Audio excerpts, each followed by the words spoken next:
NGT Notícias segue com uma série de entrevistas com candidatos a deputado federal pelo estado de São Paulo. Em respeito às regras do Tribunal Superior Eleitoral, estão sendo convidados candidatos de todas as coligações partidárias, assim como candidatos de partidos sem coligação, respeitando a pluralidade de ideias. Todos vão ter o mesmo espaço dentro do telejornal e vão ser interrogados sobre as propostas para o mandato na Câmara Federal.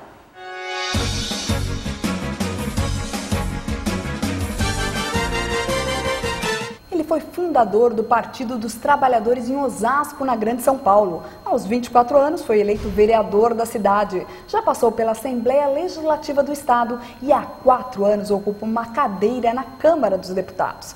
Nas últimas eleições, foi o candidato do PT mais votado em São Paulo e o segundo do Brasil. O convidado de hoje do NGT Notícias Eleições é João Paulo Cunha, candidato a deputado federal pelo PT. Olá, candidato, um prazer recebê-lo aqui nos estúdios. O prazer é todo meu, fico à sua disposição. Deputado, eu queria que o senhor começasse comentando quais foram os principais projetos apresentados nesses últimos 4 mandatos. Olha, eu apresentei vários projetos. Um que eu acho muito relevante foi a constituição da Universidade Federal da Zona Oeste da Grande São Paulo, que acabou não prosperando como Universidade Federal, mas prosperou como um campus da Universidade Federal na cidade de Osasco, que será constituído. Em decorrência deste projeto, nós conseguimos também estender para o Embu das Artes. Então, no Embu das Artes também deverá ter um campus da Universidade Federal. E uma segunda coisa muito relevante foi a relatoria que eu exerci da medida provisória da crise econômica no final de 2008, começo de 2009. Aquela que criou uma Caixa Econômica Participações, que mexeu com o sistema financeiro estatal e permitiu que nós fizéssemos o crédito chegar na população toda. Foi uma medida provisória importante no meio da crise que eu relatei e prestei, dentro do meu poder, uma ajuda ao país e ao governo do presidente Lula. E, deputado, o senhor, como o senhor tem citado aí, o senhor citou agora, o senhor tem ajudado muito a região oeste, principalmente a região oeste da Grande São Paulo. O que falta fazer por essa região? O que mais precisa? O que a região metropolitana de São Paulo precisa? Veja, o papel do deputado federal, quando ele está em Brasília, é cuidar do país todo, claro. Ele é deputado federal e ele tem que votar uma lei que vai valer para o Amazonas, para o Ceará, para o Rio Grande do Sul e para o São Paulo também. Agora, evidentemente, ele tem que acentuar o seu olhar para a sua base prioritária. E a minha base prioritária tem sido a região oeste da Grande São Paulo, sem descuidar do resto do estado. Eu ando muito pelo estado, eu acompanho muito a política no estado de São Paulo. Mas nessa região eu tenho trabalhado mais. Não somente Osasco, Carapicuíba, Barueri, Jandira, Itapevi, Embu das Artes, Taboão da Serra, Itapecerica, São Lourenço, Embu-Guaçu. Você vê que eu sei decor quase todos os municípios, Francisco Morato. Então, nessas cidades eu tenho tido uma relação muito positiva com quase todos os prefeitos, tem algumas poucas exceções. E com esses prefeitos eu tenho apresentado no governo federal projetos que viabilizem obras para os nossos municípios. Então tem assim, Francisco Morato, por exemplo, canalização de córrego, abertura de avenidas, unidade de saúde. Não só lá, em Santa Isabel também, uma unidade de saúde, no Embu das Artes, abertura de avenidas, canalização de córregos. Então eu tenho feito do meu mandato uma ponte entre cada uma das cidades e Brasília, entre os nossos prefeitos e o presidente Lula. Com isso a gente tem conseguido muitos recursos para as cidades aqui da região. Essa é uma face do trabalho do deputado que eu tenho tentado exercer na plenitude e com muito vigor. E o senhor está caminhando aí por essas cidades, por esses municípios, o que o senhor tem sentido? Qual é a maior carência aqui da região metropolitana de São Paulo hoje? Infelizmente, a maior carência da região metropolitana não é responsabilidade do governo federal e nem dos municípios. As maiores carências são de responsabilidade do governo do estado. Quer ver? Vou citar 3 para você. Primeiro, saneamento básico. É um problema grave na Grande São Paulo. Você tem municípios inteiros que não tem coleta de esgoto. Em alguns lugares tem a coleta, mas não tem o coletor tronco que pode levar para o tratamento, não tem tratamento, portanto. Quem é responsável pelo saneamento na Grande São Paulo? É a Sabesp, que tem um tratamento muito ruim para as prefeituras e péssimo para os usuários. Uma segunda demanda muito grande na Grande São Paulo, que é a responsabilidade do governo do estado, é a segurança. Segurança é muito grave na Grande São Paulo. Qualquer município que você vai, as pessoas apresentam problemas de segurança. E às vezes não adianta nem recorrer, porque não tem policial. Quando tem policial é mal equipado, mal salariado, mal pago. Então o serviço acaba sendo um serviço ruim de prestação.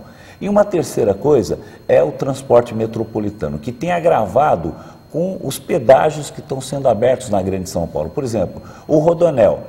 Foi uma boa obra, boa e grande obra. Só que instalaram os pedágios, empurraram todo o trânsito praticamente para as cidades que margeiam o Rodoanel. Então o problema do transporte é muito grave. E até agora não tem razão do metrô não chegar na Grande São Paulo. Poderia chegar. Nós temos ramais para o leste, para o norte, para o oeste, para o sul, ramais do metrô que chegassem nas nossas cidades. Então o transporte metropolitano também é responsabilidade do Estado, tem sido feito muito pouco. Então são 3 áreas que, do meu ponto de vista, são necessidades dos municípios da Grande São Paulo e que o governo do Estado trata muito mal essas questões. E, deputado, agora falando um pouco da campanha a nível federal, o senhor concorda com o presidente Lula quando ele diz que responsabilizar a candidata Dilma Rousseff pela quebra de sigilo da Receita Federal é aí desespero do PSDB aí na reta final da campanha?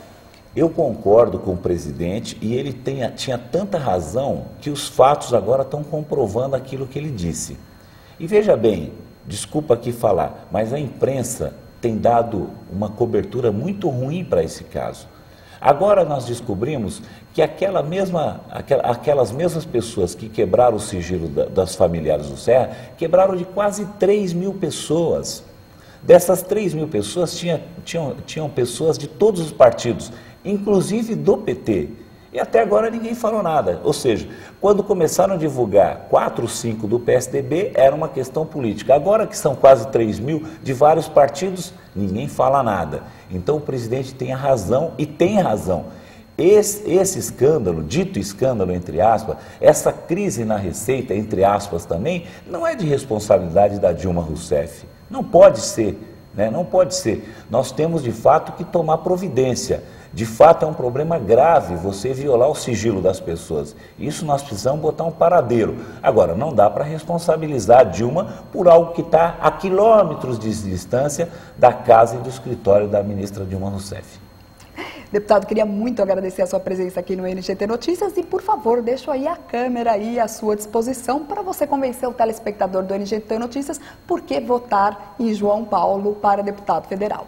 Primeiro eu quero agradecer a oportunidade, tanto a vocês da equipe de produção aqui, como a própria equipe do NGT Notícias e os telespectadores. Dizer que é um prazer falar com vocês, dizer que falta pouquinho tempo para as eleições, é um momento de decisão importante que cada um vai ter que fazer a sua decisão. O voto é livre, soberano, ninguém vai saber em quem você vai votar, portanto você pode agir com a maior liberdade e tranquilidade. Eu já tenho uma experiência grande no parlamento. Eu fui líder nas 3 câmaras que eu participei, no município, no estado e lá em Brasília. Fui presidente da Câmara, fui presidente do PT aqui em São Paulo. Conheço muito bem o funcionamento do Legislativo, a relação que tem que ter com o Executivo e tenho tratado muito bem a demanda da sociedade e do nosso povo. Eu acho que eu posso ajudar a ministra Dilma Rousseff a fazer um grande governo. Esse grande governo é para o Brasil, mas eu sei também da minha responsabilidade com o Estado e não vou descuidar. Já fiz muita coisa, tenho trabalhado muito pelos municípios do Estado e gostaria de continuar, se eu puder contar com o seu apoio, fazendo esse trabalho por São Paulo e pelo Brasil.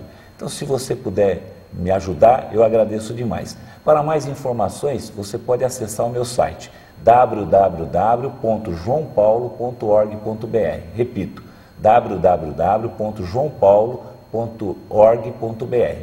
Lá você tem todas as informações, inclusive o ritmo de campanha, para você saber que eu não faço campanha no gabinete, não faço campanha me escondendo do povo, não. Eu vou às ruas, faço pequenas reuniões, grandes reuniões, caminhadas, carreatas, passeio pelas nossas ruas, levantando demanda, conversando com o povo, porque o deputado tem que saber exatamente o que o povo está sentindo e pensando. E eu faço isso para ir para Brasília, para representar com a mais fidelidade possível o interesse do nosso povo. Obrigado. Mais uma vez, muito obrigada pela sua presença aqui no NGT Notícias. Eu que te agradeço.